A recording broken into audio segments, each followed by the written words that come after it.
I've been helping people lose fat and transform their bodies without counting calories for years. I even recently had my own body transformation postpartum when I lost 20 pounds after having my first baby. And over the years, there are some key principles, but there's also some really easy small tips that can help you make significant progress as well. And these strategies work, and they work really, really well. So now that we're coming into 2025, I know that a lot of people have some health and wellness goals in mind. I wanted to share 20 easy and doable tips to help you lose body fat, feel more energized, and achieve your goals. Let's dive into it. My name's Autumn. I'm a certified clinical nutritionist with my master's nutrition human performance. And the first tip is to set an accurate goal. Most people are just basing it on weight loss. Instead, you should be focused on body fat and muscle mass. This is making sure that you focus on the right measurements that will help you to not only achieve your goals to lose body fat, to maintain strength, health, and vitality, but also to make sure that you don't ruin your metabolism in the process. Because you can lose a lot of weight if you're just looking at a scale, but absolutely destroy your metabolism in the process if you're not focused on the right metrics. So aim for fat loss,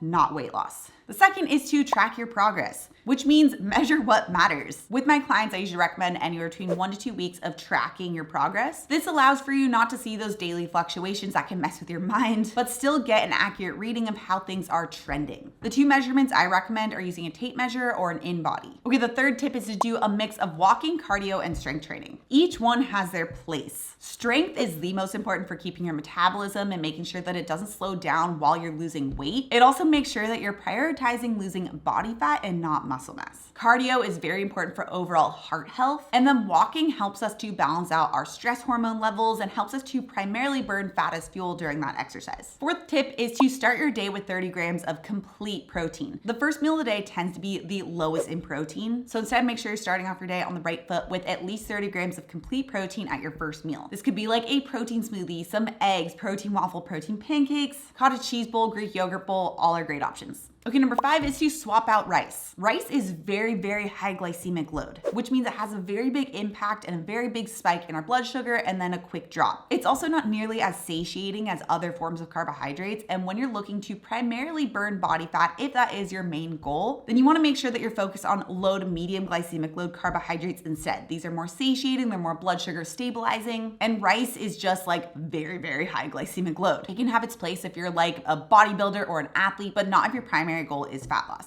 Better alternatives to rice would be like cauliflower rice, roasted vegetables, using something like hearts of palm pasta. Even red lentil pasta would be a much better alternative. Okay, number 6 is to always start your day with some type of walk. Don't go immediately from waking up to sitting down and working or just like not moving for the day. This is a bad start to your day. It makes it so that you're not getting immediately outside, immediately energized. It makes it much more likely that you're not going to get steps throughout the day. So just start your day off even with like a 5-minute walk. That is much better than nothing. Okay, number 7 is to trash or donate all snack food items. I'm talking about typical snack food items like protein bars, cookies, Gushers, Pop-Tarts, donuts, chips, pretzels, crackers, all of those like snacky items. They're ultra processed, and ultra processed foods have been found to make us eat a lot more than we need to. In fact, there's a study that found those who ate mostly ultra processed foods tended to eat on average 800 or more calories per day, resulting in about 2.4 pounds of weight gain in a week. And snack items really have zero nutritional value. Okay, number 8 is to cook more of your meals at home. Studies find that when you cook more of your meals at home, you're less likely to have ultra processed foods, less likely to have excess amounts of sugar. So instead of like going out for a coffee, make your coffee at home. Or instead of like grabbing a protein bar at the grocery store, have like a hard-boiled egg. Wherever you're currently at, if you're currently making like 50% of your meals at home, try aiming for like 75%. Just go a little bit higher and it can go a long way to achieving your goals. Okay, number 9 is to drink sparkling water. This is such a great zero sugar alternative to soda. This in itself can make significant progress toward achieving your goals, especially if you are somebody who drinks soda on a weekly basis. Okay, number 10 is to eat your protein first. When you eat protein first, it helps to automatically trigger your body to race satiety hormones to make you feel full and satisfied so you don't overeat well beyond your body's needs. Okay, number 11 is to surround yourself with the right information. There's so much bad information that is just centered around like calorie deficit or just like exercise more or eat less. All of that type of talk is why about 95% of diets fail. It doesn't address the core issue of eating the right types of foods to naturally help your body to burn fat and not ruin your metabolism in the process.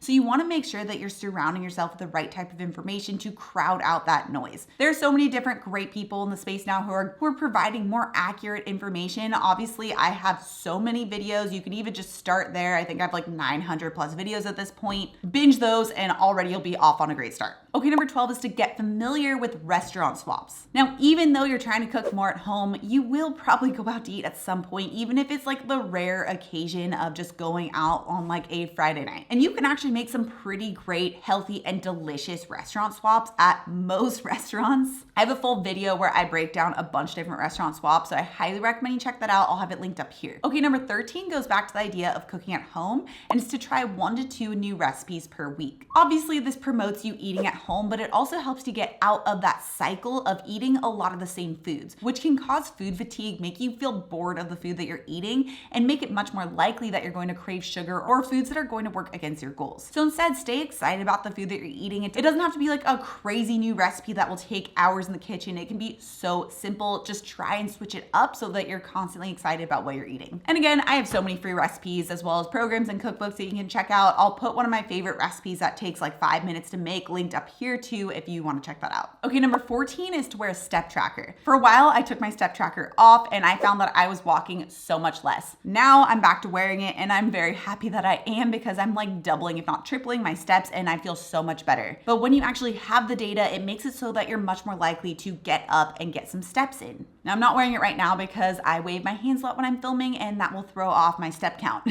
But I use a Fitbit. There are a lot of other brands that you can use as well. This is just the one I really like. Okay, number 15 is the unlimited low glycemic load fruits and veggies. We always talk about the concept of protein, fat, and fiber on this channel. Each one has its place. Each one is very important for achieving a sustainable goal that makes you feel great, but also helps you prioritize burning fat. Now, after you've addressed the protein, you do want to make sure that you're getting those fiber-rich foods as well, which is going to come from those low glycemic load or low GL fruits and veggies. These are blood sugar stabilizing, and they also are much more likely to make you feel full and satisfied. They also add a lot of variety and flavor to your food. Key number 16 is to stop eating at least 2 hours before bed. This makes sure that you actually provide your body some time to digest your food before you go to sleep. So this not only improves your sleep quality, which is very important for making sure that you're achieving a weight loss or fat loss goal, but it also helps to reduce bloating the next day too. Plus, studies have found that eating later in the day tends to make you feel more hungry anyway. Okay, number 17 is to sleep in a cold room. It's estimated that the temperature between 60 to 68 degrees is ideal for sleeping temperature because anything above that can tend to shut off our melatonin or sleep hormone production. I personally tested this out. So usually the temperature in our house is between 69 to 70 degrees, and I bumped it down just like a couple of degrees, and the last couple of nights that we've done that, we've gotten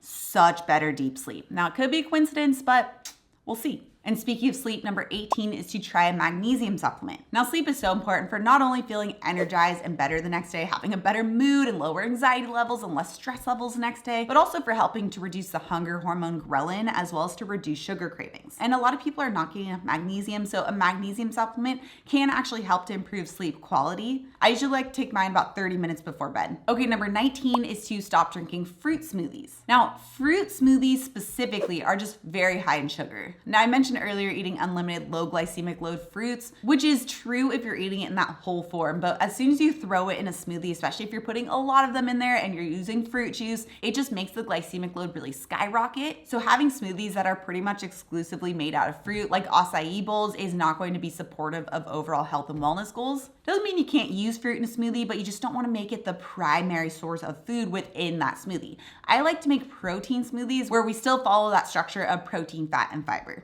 Okay, number 20 is to cut out pastries and baked goods. At the very least, if you're having these on a daily basis, treat it more like a treat item because that's really what these items are. So croissants, donuts, chocolate croissants, muffins, all of these are highly processed and high in sugar. That combination of flour, sugar, and fat triggers something called the bliss point that causes us to eat well beyond our body's needs, where if you just simply remove those and replace it with something that's rich in protein, fat, and fiber, it makes it so your body can better regulate how much you truly need to eat and can shut off hunger and sugar cravings. Now, speaking of protein smoothies, that is something I'm very well known for. I think I've made over 100 different recipes at this point. I have a whole smoothie cookbook just dedicated to that. But if you want a really simple and delicious protein, fat, and fiber-rich smoothie, make sure you check out this video next.